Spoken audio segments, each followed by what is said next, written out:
आपलं शहर आता स्मार्ट होत आहे। मग तुम्ही कधी स्मार्ट होताय? स्मार्ट न्यूजचे यूट्यूब चॅनल सबस्क्राइब करा, स्मार्ट बना। नोटिफिकेशनसाठी बेल आयकॉनवर क्लिक करा।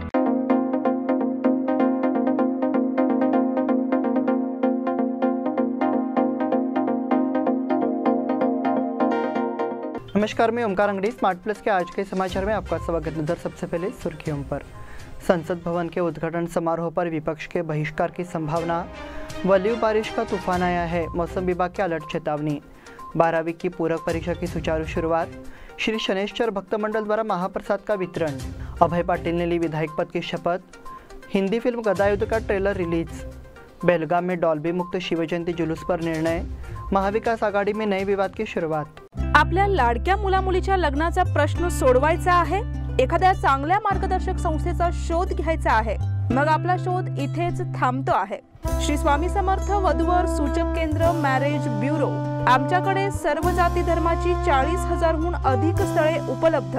कर्नाटक, महाराष्ट्र आणि गोवा परिसरातील स्थळांची मोठी यादी उपलब्ध।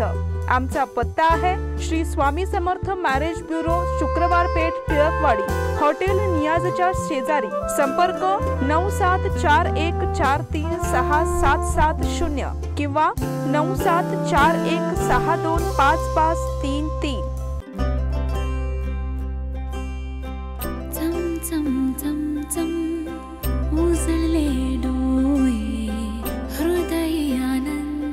BS Channabasappa and Sons, the textile mall at Tilakwadi, Belagavi। अब समाचार विस्तार से।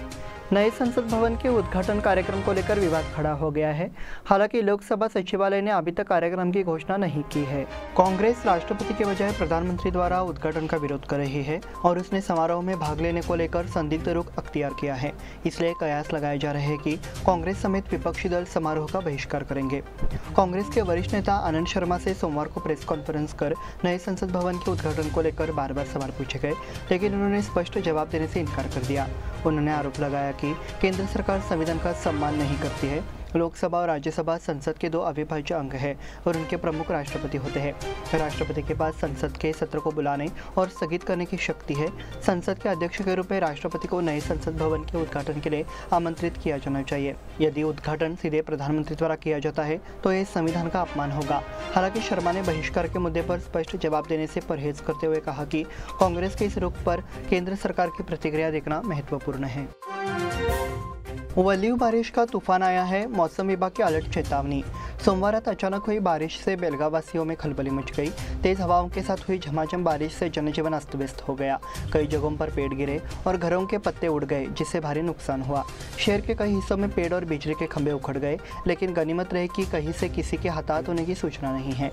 लेकिन बंद से हुए नुकसान के संदर्भ में प्रशासन ने सतर्कता बरतने की चेतावनी दी है। बेलगाम क्षेत्र में सोमवार को दिन भर भीषण गर्मी महसूस की गई तो लोग सहम गए। शाम 7:30 से 8 बजे के बीच झमाझम बारिश शुरू हो गई, लेकिन कुछ देर बाद तेज हवाओं के साथ तेज बारिश शुरू हो गई। हवा बारिश से ज़्यादा तेज थी, धूल और मलबा ऊपर उड़ गया, जिससे ऐसी स्थिति पैदा हो गई कि सामने कुछ भी दिखाई नहीं दे रहा था। ऐसे में सड़क पर वाहन चलाना मुश्किल हो गया। धीरे धीरे ये देखने में आया कि सड़क पर वाहनों का आवागमन छिन्न भिन्न हो गया। 12वीं की पूरक परीक्षा की सुचारू शुरुआत। मंगलवार से 12वीं की पूरक परीक्षा शुरू हो गई है। कहा गया है कि इस परीक्षा के सुचारू संचालन के लिए प्रशासन ने उचित सावधानी बरती है। परीक्षा अवधि के दौरान परीक्षा केंद्रों के बाहर कर्फ्यू का आदेश जारी किया गया है। कलेक्टर नितेश पाटिल ने सोमवार को इस संबंध में आदेश जारी किया है। मंगलवार से शुरू हुई यह पूरक परीक्षा 3 जून तक चलेगी। परीक्षा में कदाचार को रोकने और कानून व्यवस्था की स्थिति बनाए रखने के निर्देश जारी किए गए हैं। देखा गया कि परीक्षा केंद्र क्षेत्र में पुख्ता इंतजाम किए गए हैं। श्री शनैश्चर भक्त मंडल द्वारा महाप्रसाद का वितरण।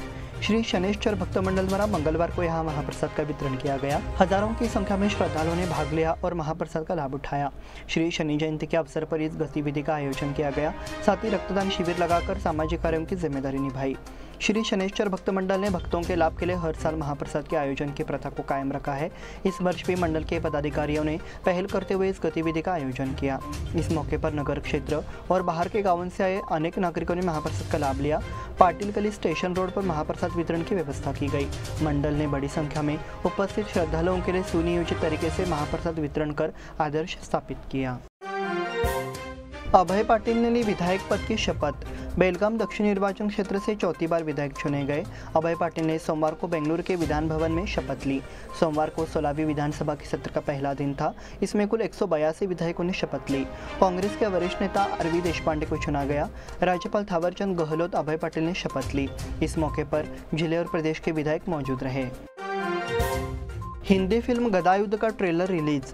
बेलगाम के सुपुत्र सुमित शिरगुरकर अभिनीत हिंदी फिल्म गदायुद्ध का ट्रेलर रिलीज हो गया है। बेलगाम के जाने माने निर्माण व्यवसायी नितिन शिरगुरकर ने इस फिल्म का निर्माण किया है। फिल्म एक बेहद संवेदनशील विषय पर बेहतरीन प्लॉट पेश करती है। फिल्म में काले जादू के विषय पर गुणवत्तापूर्ण संवाद और आविष्कारशील कथानक है। साथ ही फिल्म को दमदार म्यूजिक भी मिला है। इसलिए नितिन शिरगुरकर ने विश्वास व्यक्त किया है कि यह फिल्म पूरे भारत के दर्शकों को आकर्षित करने में सफल होगी। बेलगाम में डॉल्बी मुक्त शिव जयंती जुलूस पर निर्णय। 27 मई शनिवार को शिव जयंती चित्ररथ शोभायात्रा निकाली जाएगी। कल सोमवार की शाम मार्केट पुलिस थाने में आयोजित बैठक में मंडल के कार्यकर्ताओं ने जुलूस में कोई भी डॉल्बी नहीं बजाने का संकल्प व्यक्त किया है। जुलूस को सुचारू रूप से संपन्न कराने के लिए पुलिस प्रशासन ने उचित एहतियात बरतने का फैसला किया है। शिव जयंती मनाते समय कानून व्यवस्था बनाए रखते हुए पर्व मनाना चाहिए। शिव चरित्र पर आधारित आत्मज्ञान के दृश्य प्रस्तुत किए जाए। अनुमति लेते समय मंडलों को पूर्व नियमों का पालन करना चाहिए। पुलिस आपके साथ है। पुलिस इंस्पेक्टर प्रिय कुमार पॉल ने त्योहार शांतिपूर्वक और कानून के दायरे में रहकर मनाने की अपील की है। महाविकास आघाड़ी में नए विवाद की शुरुआत। सीट बंटवारे की चर्चा शुरू होने से पहले महाविकास आघाड़ी में एक नई बिरादरी शुरू हो गई है। इस बात पर बहस छिड़ने लगी है कि कौन छोटा भाई है और कौन बड़ा भाई है। कांग्रेस को बड़ा और छोटा होने दो, एनसीपी हमारी कोख से पैदा हुई है। नेता प्रतिपक्ष अजित पवार के ये कहने के बाद कि माविया में एनसीपी बड़े भाई है, अब दो अन्य सहयोगी दलों ने प्रतिक्रिया दी है। छोटे बड़े का फैसला चुनाव में होगा, ऐसा शिवसेना नेता अनिल परब ने बताया। इस बुलेटिन में वक्त हो गया छोटे से ब्रेक का। देखते रहे स्मार्ट प्लस।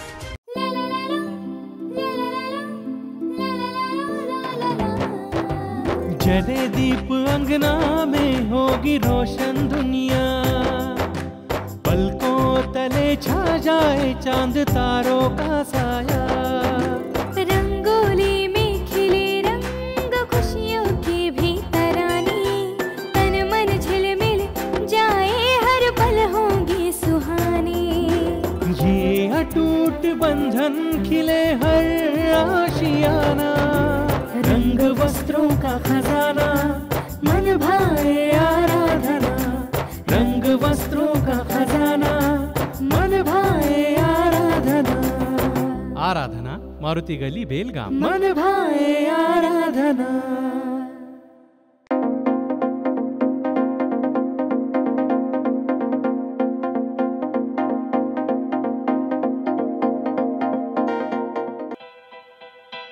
बेलगाम वासियों के पसंद में उतरा उड़ान बार एंड रेस्टोरेंट। सोशल डिस्टेंसिंग का ख्याल रखते हुए हमारा स्टाफ देता है बेहतरीन सर्विस का विश्वास। यहां है पार्टी और फंक्शन के लिए 3 आलीशान हॉल, कारपोरेट डिनर मीटिंग के लिए 3 अलग कक्ष, आईपीएल मैच देखने के लिए 3 बड़े स्क्रीन की विशेष सुविधा।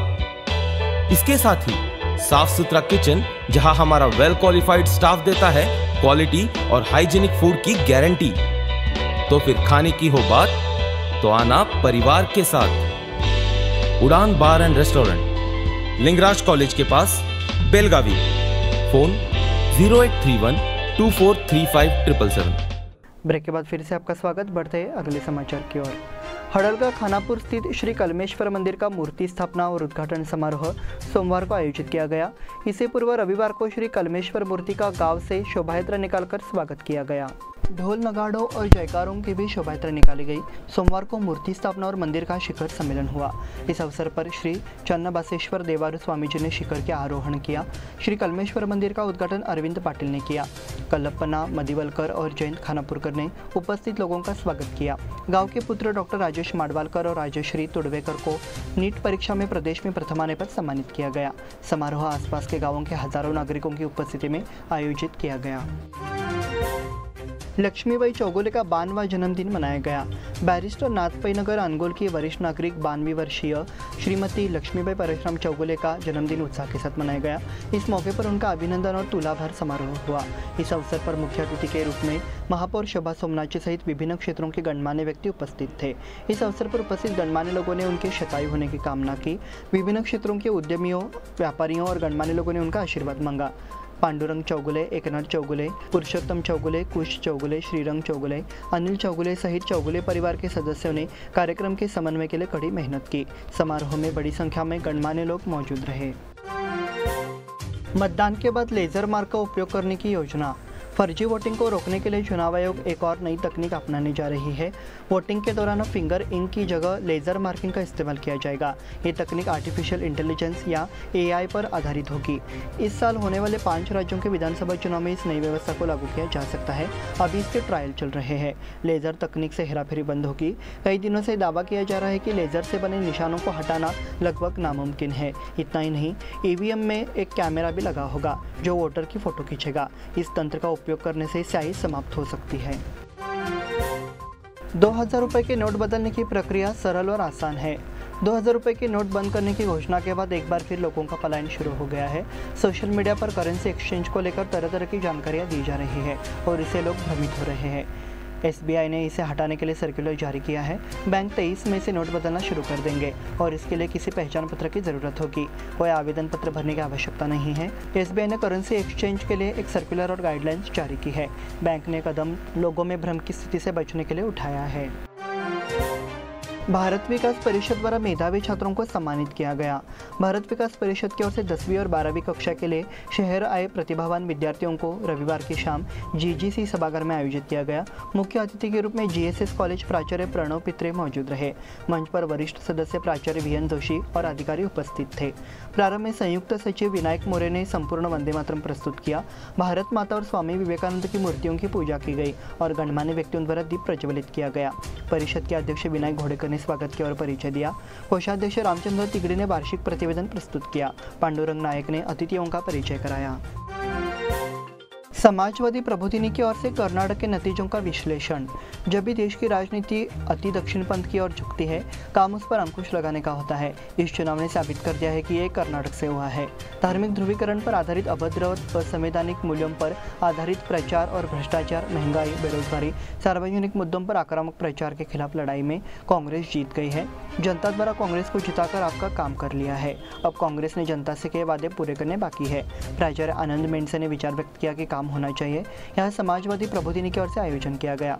कर्नाटक विधानसभा व्याख्यान में परिणामों की व्याख्या विषय पर बात कर रहे थे। अध्यक्षता प्रोफेसर डॉक्टर अशोक चौसालकर थे। इस अवसर पर आनंद मेंडसे ने कर्नाटक में परिणाम के बारे में विस्तृत टिप्पणी की। महाराष्ट्र को कर्नाटक की तरह बदलने का सुझाव। कई लोगों ने सोचा था कि कर्नाटक में मौजूदा चुनाव जीतेंगे, लेकिन वहां अब आम आदमियों का साम्राज्य आ गया है। वहां शपथ ग्रहण समारोह में 1 लाख लोग शामिल हुए थे। इनमें 70% युवा विभिन्न जातियों और धर्मों के थे। ऐसा कर्नाटक में अगर एकता हो सकती है तो दूसरे राज्यों में क्यों नहीं, ये देखने का समय आ गया है। NCP अध्यक्ष MP शरद पवार ने इन सूचक शब्दों में कहा। अहमदनगर में नगर तालुका कृषि उत्पाद बाजार समिति परिसर में महाराष्ट्र राज्य हमाल मामपाड़ी निगम का 21वां द्विवार्षिक अधिवेशन का उद्घाटन किया गया। इस बार उन्होंने उम्मीद की है कि यहाँ से परिवर्तन की लहर आएगी। इसी के साथ स्मार्ट प्लस के आज के समाचार समाप्त हुए। धन्यवाद।